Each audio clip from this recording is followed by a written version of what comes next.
이 시간 은혜 나눌 말씀은 누가복음 24장입니다.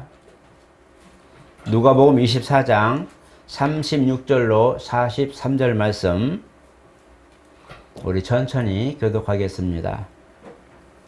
이 말을 할 때에 예수께서 친히 그들 가운데 서서 이르시되 너희에게 평강이 있을지어다 하시니 그들이 놀라고 무서워하여 그 보는 것을 영으로 생각하는지라. 예수께서 이르시되 어찌하여 두려워하며 어찌하여 마음에 의심이 일어나느냐. 내 손과 발을 보고 나인 줄 알라.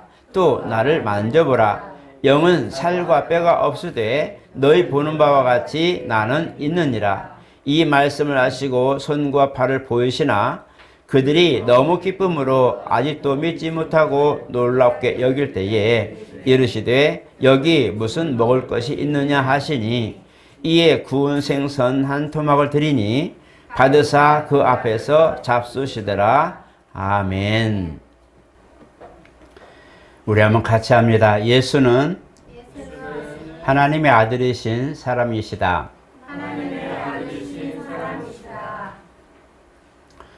성경을 보면서 예수를 발견하는 것은 되게 중요한 일 중에 하나입니다. 성경을 보는 사람이 그 성경 내용을 보면서 하나님을 발견하지 못한다면 길을 잘못 간 겁니다. 그리고 성경에서 예수에 관하여 알지 못했다면 이 역시 길을 잘못 들어선 겁니다. 성경은 하나님 곧 아버지와 아들과 성령에 관하여 기록하셨고 또 특별히 창세 전부터 이미 태초부터 예비되었던 말씀이 육신이 되신 이 사건에 대하여는 이미 천지창조 이후에 모든 부분에 예언되어 있고 또 예견되어 있습니다.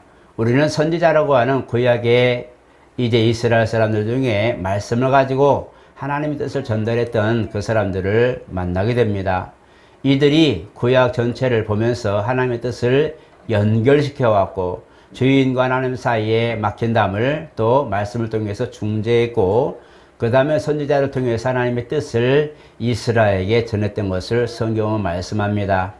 이 말씀을 토대로 바로 하나님의 진단과 이 모든 과정을 이제 제사장들이 실행하면서 속죄를 통해서 하나님과의 만남을 다시 가지게 되고 또 이 생을 통해서 제사장들의 수고를 통하여 하나님과의 관계를 회복하는 이 일들을 성전에서 행하였습니다.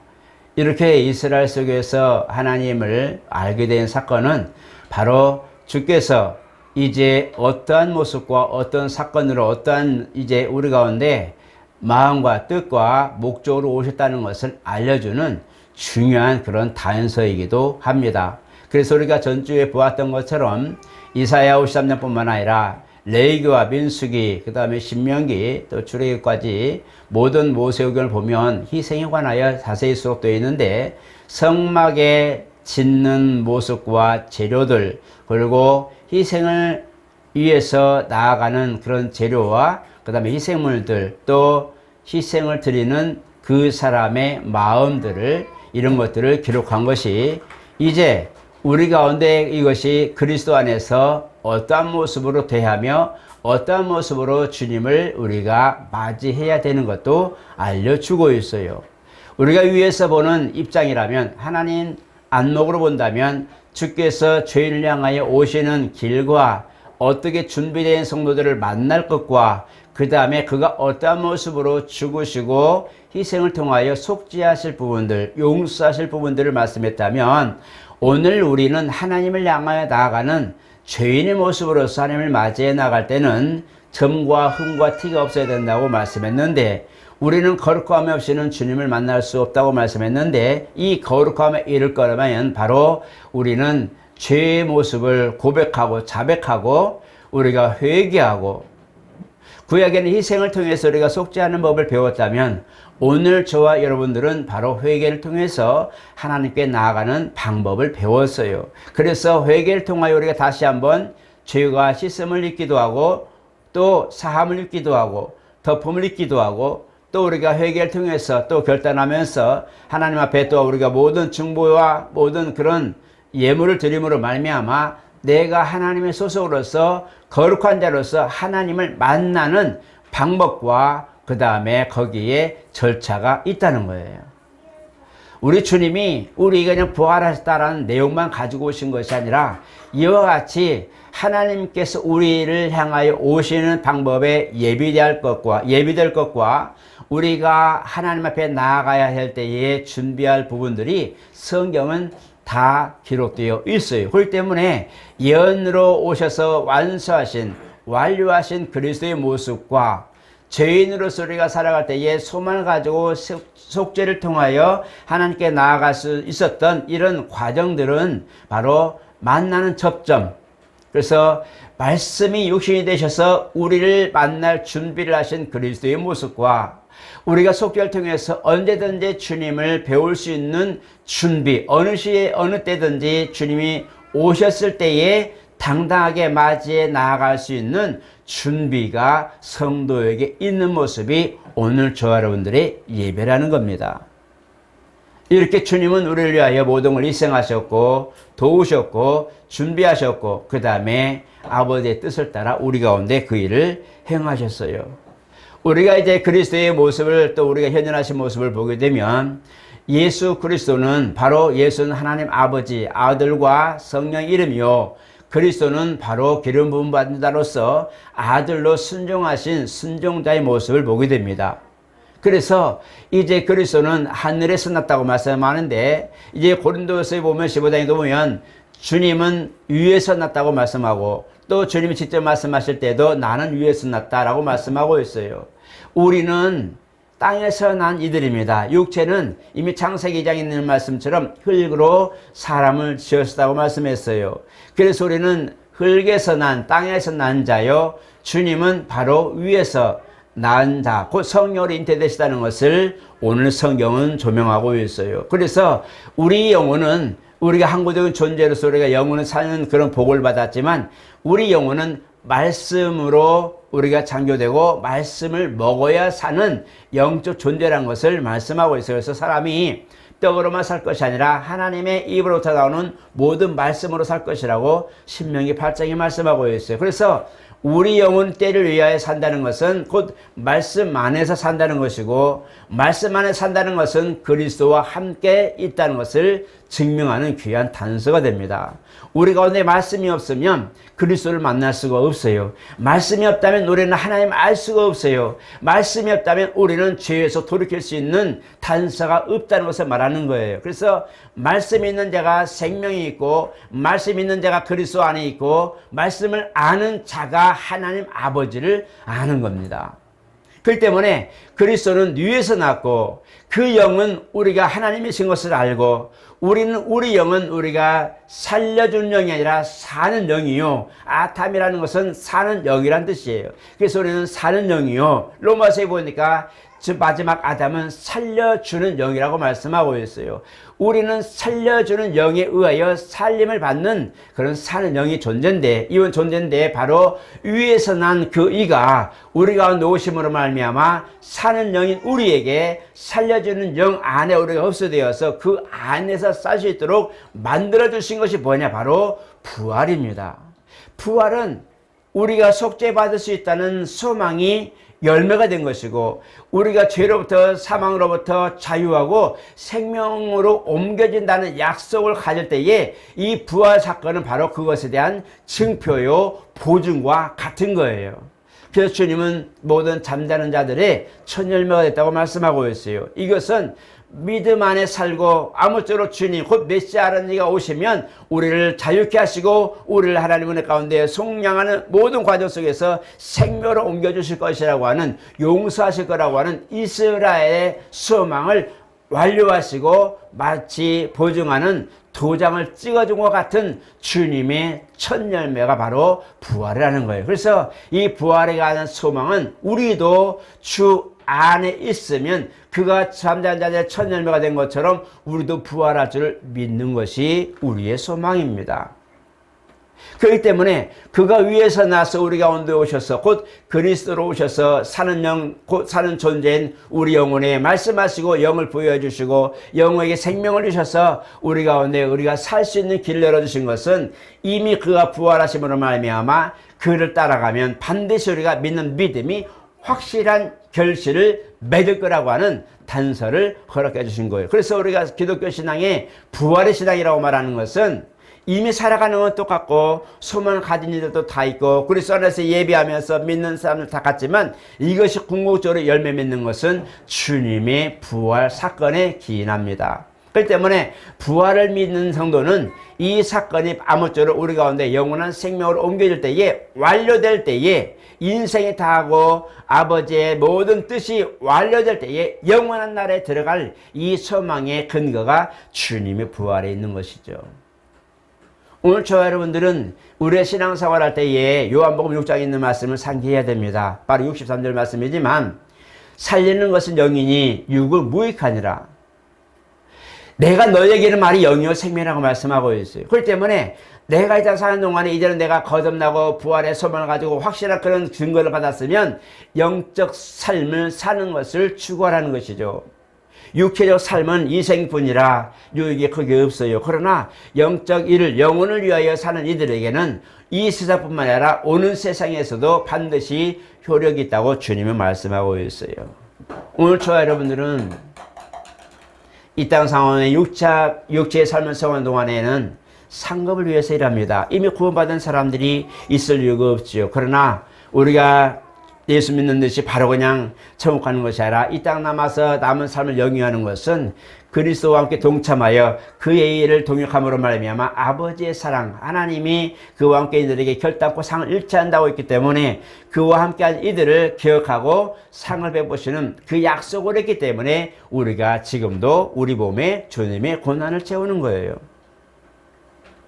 그래서 우리가 그리스도의 남은 고난을 내 육체에 채운다는 것은 이미 확실한 그런 증거를 가졌고 나는 확실한 약속을 가졌고 내가 또한 그 증거를 내 삶에서 그리스도의 십자가 속의 부활로 확실한 그런 증거를 내가 이미 표식을 받았으니 이제는 그 증거를 가지고 확실하게 그 증거에 답이 있는 것을 알고 내 삶을 거기에 투자하는 거예요.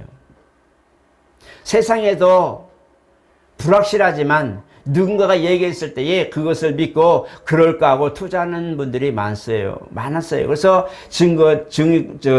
증시도 그러고 많은 그런 암호도 그러고 암호화폐도 그러고 많은 사람들이 보이지 않는 그런 무형자산인데도 보이지 않는 그런 부분인데도 위험 요소가 있는데요. 그들이 믿고 투자하는 것은 그 사람 말이 믿어지기 때문이죠. 보니까 그게 맞을 것 같고 반드시 열매를 맺을 것 같죠. 그러나 그들이 어느 순간 휴지가 되고 정말 파산한 자처럼 망하는 것은 증거와 모든 그런 사람의 언변에 신용이 있어 보이고 단서가 있어 보이지만 그것이 문제가 생겼을 때는 보장받을 길이 없는 거예요.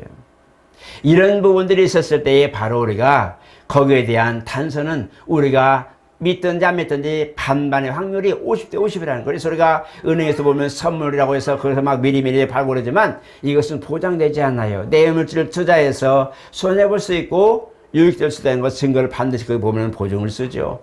왜냐하면 거기에 대한 확실한 그런 미래에 미리 우려와 같이 확실한 산자가 있는 것이 아니고 부르신 이가 있는 것이 아니고 내가 가면 될 거라는 확인과 어떤 믿음에 대한 신뢰가 있기 때문에 투자하는 것이죠. 그러나 우리 믿음은 그냥 될까 아니면 주님 부활하시고 우리도 될까 이것이 아니라 그냥 기대와 막연한 어떤 그런 걸 보고 내가 확신에 쳐서 신념에 쳐서 가는 것이 아니라 부르신 이가 내 아들이 살았으니 그 아들과 함께 그 손잡고 그와 함께한 이들에는 함께 살리겠다는 약속이 있는 것이 확실하게 그 부르신 이가 말씀하셨기 때문에 우리는 그 말씀을 믿고 가는 거예요. 요한복음 14장에도 내가 곧 길이요 진리요 생명이니 이렇게 말씀하고 있어요. 내가 곧 길이요 진리요 생명이니 이것은 주님이 죽으시고 부활하신 다음에 확실한 근거가 되어버리고 열매가 되어버렸어요.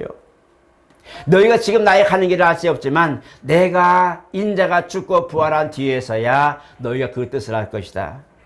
요한복음을 기록한 사도 요한의 기록을 보니까 주님이 이제 죽으시고 그다음에 부활하실 사건들이 말씀하실 때에 이해를 못해서요. 아니 죽었다 살아난다는 게 뭐지? 부활이라는 게 뭐지? 왜냐하면 그들은 인생을 볼 때에 죽고 무덤에 가면 소멸되는 것이지 마지막 날에 부활하는 인생만 있는 거예요. 그래서 마리아가 있었을 때에 오빠 누구죠? 나사로가 죽었을 때에 예수님이 나는 부활이요 생명이니 나를 믿는 자는 죽어도 살겠고 무릇 살아서 나를 믿는 자는 영원히 죽지 아니하리니 말하기 말하죠. 네가 예수를 믿냐? 그럴 때 뭐라고 말합니까? 예, 지금 주님이 오늘 오빠가 죽었는지 나흘 되나 되었는데 주님이 오셔서 그를 축복하시면 그가 살아날 겁니다. 현실적 믿음이 아니라 예, 믿습니다. 뭘 믿냐? 마지막 날에 내 오라비가 다시 살 줄을 믿나이다. 마지막 날에 바로 부활의 날, 영원한 부활의 날에 그 소망의 날에 주님이 그를 부르실 때에 영원히 살 줄을 내가 믿나이다. 주님 지금 현실적 믿음에서 지금 나사로가 살 거라고 말씀하는데 마르다는 그게 아닌 거예요. 마지막 날에 지금 오라비가 살 거라는 건 상상도 못했어요. 그냥 내 오라비가 죽으니 나흘 되고 이미 무덤에 안치했으니 와서 조문해 주시고 이게 마르다의 생각이에요. 그런데 주님이 뭐라고 하세요? 네 오라비가 살리라. 주님의 말씀은 지금 현실이에요. 주님 말씀은 지금도 내 안에서 현실로 지금도 역사하고 계세요. 마지막 날에 다 할 거야. 우리가 어려운 사람이나 힘든 사람이나 나쁜 사람들이나 결혼당한 이들에게 말할 거예요. 이 생이 고난이 끝나면 주님이 자유케 하실 거예요. 주님 위로하실 거예요. 영원한 나라를 보면서 소망을 가지세요 라고 말하겠지만 주님은 아니 지금 네 오라비가 살 거다. 이게 주님 말씀이십니다. 주님이 내게 말씀하시면 오늘 이 시간 그 역사가 나타난다는 거예요. 오늘 저 여러분들 믿음은 어떻습니까? 내 믿음이 오늘 주님이 현실적으로 내게 오셔서 네 오라비가 살 거야. 너의 모든 몸이 건강해질 거야. 네가 다시 일어날 거야 하고 말씀했다면 예, 정말 내가 많은 것들이 어렵고 몸에 불편함을 가지고 유약하지만 건강하지 못하지만 주님 부활의 날에 내가 다시 모든 완전한 몸으로 일어날 거라고 대답하겠죠. 마르다의 대답이 옳은 대답이 될 수도 있어요. 왜? 오늘 나는 현실적으로 그게 일어날 수 있는 일이 아니기 때문이죠. 맞습니다. 내가 그 현실 속에 있다는 것은 사실 내가 생각지도 못하는 거죠. 그런데 주님은 지금 말씀하는 거예요.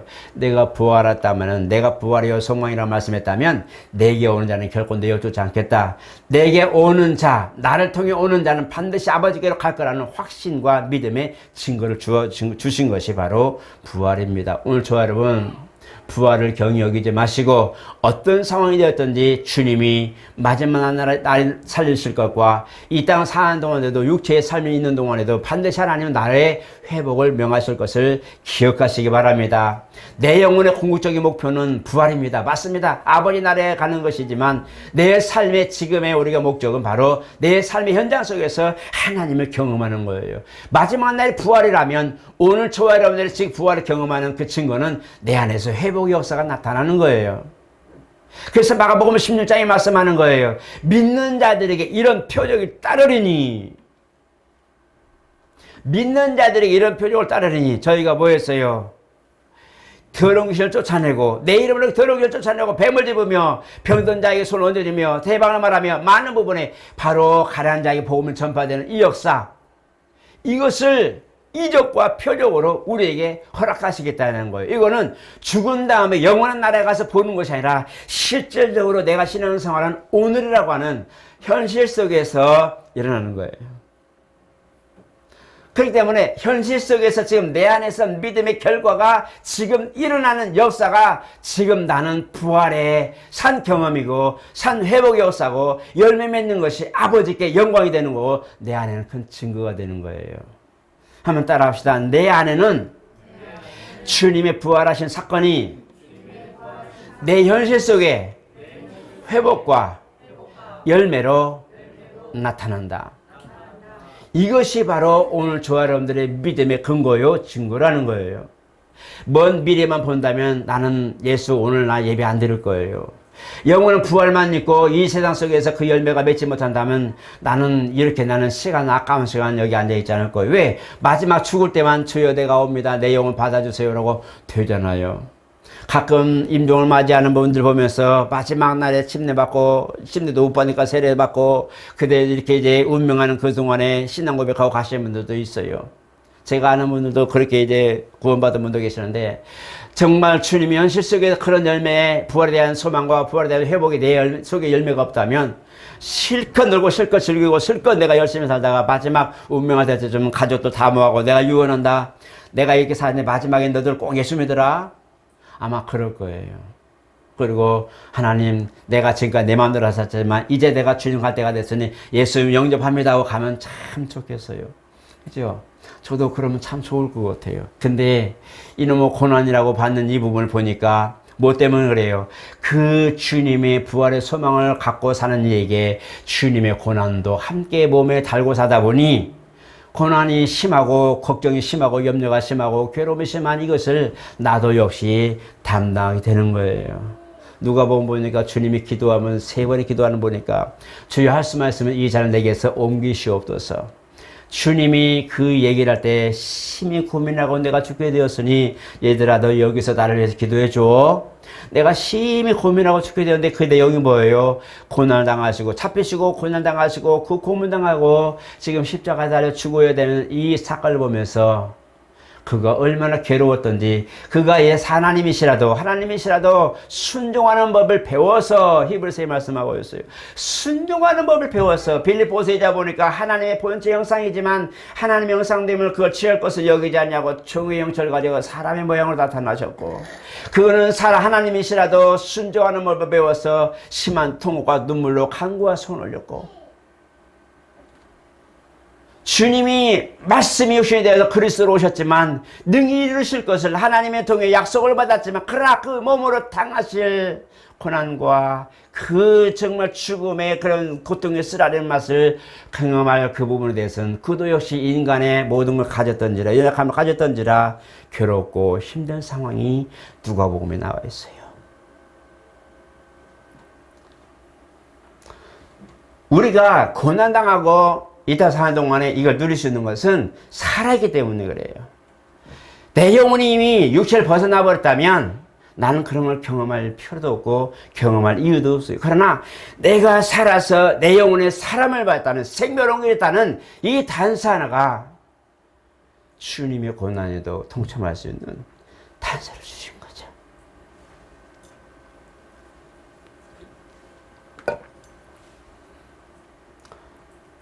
로마서 8장에 보니까 정말 생명의 성령의 법이 죄와 사망의 법에서 나를 회복했다고 말씀했어요. 근데 나중에 보니까 사도 바울도 말씀하는 거예요. 8장 9장 보니까 주님의 영광을 받기 위해서는 우리도 고난에도 함께 동참해야 된다고 말씀하고 있어요. 이와 같이 우리가 주님의 이 부활의 소망을 가지고 있다면 오늘 저와 여러분들은 정말 내 영혼을 때를 위하여 주님의 남은 고난이 내 안에서 이룰 수 있도록 하고 그 열매가 내 안에서 회복의 역사가 나타날 수 있도록 기도하고 순종하고 기대해야 됩니다. 이것이 능력 있는 성도의 신앙생활이에요. 우리가 부활에 대한 소망을 가졌다는 것은 기독교인들에게는 최고의 권위고 자랑이고 명예스럽습니다. 야고보서 보니까 이 생의 자랑이나 이런 모든 걸 보니까 육신의 정욕 같은 거 보니까 다 지나가고 다 지나간다고 말합니다. 이것은 세상에 속한 자들의 몫이라고 말하고 있어요. 오늘 저 여러분, 우리는 요한에서 있는 것처럼 서로 사랑하고 하나님의 사랑, 정말 행함과 진실함으로 서로 사랑하고 돌아올 수 있는 마음의 여유를 가져야 됩니다. 내가 부족하니까 채워지면 될 거야. 내가 부족하니까 하나님이 도와주시면 할 거야. 이것이 아니라 내가 부족한 건 어쩔 수 없고 내가 연약하고 부영들고 아픈 것은 내 몫이지만 하나님, 내가 그 중에서도 하나님을 돌아볼 수 있는 여유, 그래도 나보다 보다 연약한 이들을 돌아볼 수 있는 마음의 여유가 내 안에 있게 하소서라고 기도해야 돼요. 이것이 산자의 몫이에요. 이것이 부활의 소망을 가진 이들의 몫이에요. 세상은 지금 기독교를 향해서 칼을 들이냈어요. 여러분, 지금 정부가 지금 이제 대선을 향하고 있지만 정말 그 중에 한 사람 누구나 말하지 않겠지만 이미 모든 걸 다 예비해놓고 이미 법도 다 준비해놓고 기독교인들이요 들으세요라고 얘기해놨어요. 기독교인들에게 선포합니다라고 얘기해놨어요. 우리는 누군가 되면 우리는 다 정말 신앙이 위태롭게 됩니다. 이런 상황까지 오는 지금 시대에요. 이제 우리가 기다릴 것은 세상의 욕망과 세상의 어떤 장락과 즐거움이 아니라 세상에 잘 사는 법이라 주를 위하여 준비할 수 있는 마지막 때를 준비해야 될 것이 우리 가운데 있어야 된다는 거예요. 세상은 우리를 가만두지 않아요. 부활의 소망을 꺾어버리려고 얼마나 많은 사람들이 그랬어요. 오죽하면 예수님의 시체를 돈 주고 소문내게 해가지고 예수의 시체를 제자들이 훔쳐갔다고 말하게 했어요. 지금도 그 소문이 있다고 말하죠. 그러나 주님은 분명히 말합니다. 잠자는 자들의 첫 열매가 되셨도다. 그리고 제자들에게 보이시고 그 다음에 500여 성도에게 그 승천하실 때에 500여 성도가 봤다고 말합니다. 사도행전 1, 2장 보니까 성령이 임하시면 너희가 권능을 받고 예루살렘과 온 유대와 사마리아 땅끝까지 이르러 내 증인이 된다고 말씀하시는데 이 역사를 보는 사람들이 500여 성도가 넘는다는 거예요. 이것 때문에 그들이 마가달라 방에 들어가서 막 기도할 때에 마지막 열흘 동안 오순절 임하시는 그 순간까지 120여 성도가 그걸 봅니다. 오늘 저 여러분, 예수의 부활 사건이 오늘 이전에 이것이 증거가 내 안에 확실한 증거가 돼야 돼요. 마지막 때를 살고 지금 기독교가 위협을 받는 이 시기에는 더욱더 그렇습니다. 더욱더 확신을 가지고 더욱더 우리가 믿음으로 살아야 된다는 걸 말하는 거예요. 다니엘이 새치 능고도 함께 있을 때에 불문불에 던질 때도 마찬가지, 사자굴에 던질 때도 마찬가지. 그들이 왕이 보니까 다니엘을 신임했던 사람들이라 그 신하들이 그들을 간언해가지고 거짓해서 그들을 불문불에 집어넣고 사자굴에 넣었을 때도 그들 보십시오. 사자의 입을 막아버리고 불문불에 뜨거워서 새 친구들 집어넣을 때에 뭐 했어요? 다니엘 집어넣을 때에 그걸 잡고 왔던 사람이 다 죽어버렸어요. 그런데 다니엘은 머리털 하나 사양하지 않았어요. 하나님 함께 계신데 보니까 왕이 보니까 다니엘하고 또 다른 하나님의 사람 같은 그 사람이 함께 다니엘을 손잡고 가는 걸 보게 됩니다. 다니엘이 네가 살았냐? 예 왕이여 내가 지금 살아있고 내 머리털 하나 지금 하나님 날 보아주셔서 지금 하나님 다음 건지합니다 하고 얘기합니다. 네 하나님 진짜 하나님입니다. 마지막 최고의 위기 순간에 주님을 인정하고 주님 앞에 목숨도 불사하고 순종하는 그 말씀을 보면서 하나님이 그를 돌보시는 걸 보십시오. 오늘 저 여러분, 이 부활의 소망이 오늘 저 여러분의 능력이 되시길 예수 이름으로 축복합니다. 정말 하나님 주님 부활하셨다. 말씀을 볼 때 그는 무덤에 계시지 않고 다시 살아났다고 했던 이 내용을 여러분들 보시면서 주님이 나를 위해서 부활하신 이 사건 너무 감사합니다. 주님이 내 삶에 이렇게 내가 힘든 살고 정말 연약한 삶에 주님이 나에게 한 가지 탄서 부활의 소망으로 내 안에 있게 하심을 감사합니다. 기도하시고 오늘 한 주 동안 살면서 정말 부활의 능력이 오늘 저 여러분들은 회복의 역사가 있기를 예수 이름으로 축복합니다. 거룩하신 하나님 감사합니다. 예수의 부활은 우리 몸의 증거가 되게 도와주시고 예수의 고난은 우리 가운데 사는 모든 목적이 되게 하여 주시옵소서. 예수의 부활은 잠자는 자들의 첫 열매가 되고 모든 믿는 자들의 소망이 된 것처럼 우리 하나님 예수의 고난에 우리 몸에 짊어짐으로 우리가 이 땅 사는 동안에 성도에게 영원한 나라에 상이 있고 영원한 멸류가 있는 것을 알고 순종으로 열매 맺게 하여 주시옵소서. 하나님 우리 가운데 영을 새롭게 하여 주시옵소서. 예수와 함께 살고자 하는 그 열망을 우리 가운데 이루어 주시옵고 우리 사는 환경과 상황 속에서도 이 부활의 소망이 모든 회복의 역사로 열매 맺도록 건강과 부유와 넉넉함과 채워짐의 역사가 있게 도와주시옵소서. 어느 곳에 있든지 무엇을 하든지 어떤 상황이 있든지 어떤 형편이 있든지 주님 만나주셔서 주님이 그들의 손을 잡아주시고 끌어주셔서 주님의 모든 것들을 이기시고 승리하신 것처럼 우리 믿음의 생활에 승리가 있게 도와주시옵소서. 예수 이름으로 기도드리옵나이다. 아멘.